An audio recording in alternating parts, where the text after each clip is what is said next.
masing-masing 10 eksemplar. Jadi ada 10 eksemplar untuk ijazah dan ada 10 eksemplar untuk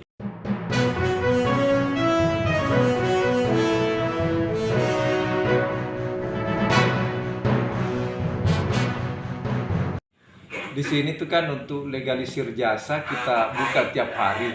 Jadi tiap hari dari jam 8 sampai jam 4 sore. Tentu saja ada jam istirahatnya ya, jam 12, lalu kemudian istirahat sampai jam 1 start lagi jam 4. Jadi untuk legalisir jasa itu saya kira tidak ada masalah ya untuk persiapan itu, karena kita sudah jauh-jauh hari menyiapkan itu, melayani memang seluruh alumni untuk mengesahkan ijazahnya di sini, kita stay dari tiap hari. Kalau melihat sejauh ini Pak, bagaimana? Apakah sudah memang banyak mahasiswa alumni UNM yang datang ke sini untuk?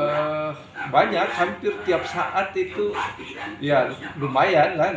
Tapi sebetulnya tidak terlalu bergelombol banyak, karena memang setiap alumni yang diwisuda itu kita memang sudah bekali masing-masing 10 eksemplar. Jadi ada 10 eksemplar untuk ijazah dan ada 10 eksemplar untuk transkrip nilai, dan itu sudah dibekali mereka sejak. Jadi mereka ambil pada saat pengambilan ijazahnya.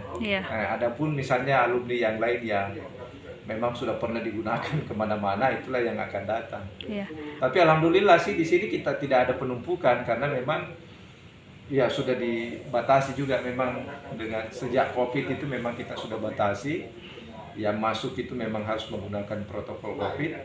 Jadi kita tidak biarkan berkerumun di sini. Jadi kalau datang silakan di store, tunggu. Jadi mereka keluar.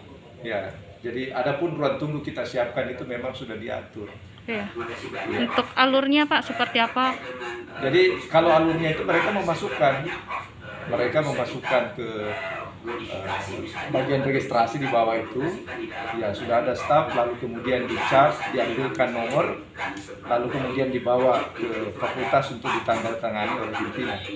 Syarat-syarat mungkin yang dibawa oleh alumni untuk melakukan itu Pak, melakukan syarat atau dokumen yang harus dibawa Pak? Ya, kalau dokumen yang harus dibawa itu aslinya ijazah asli.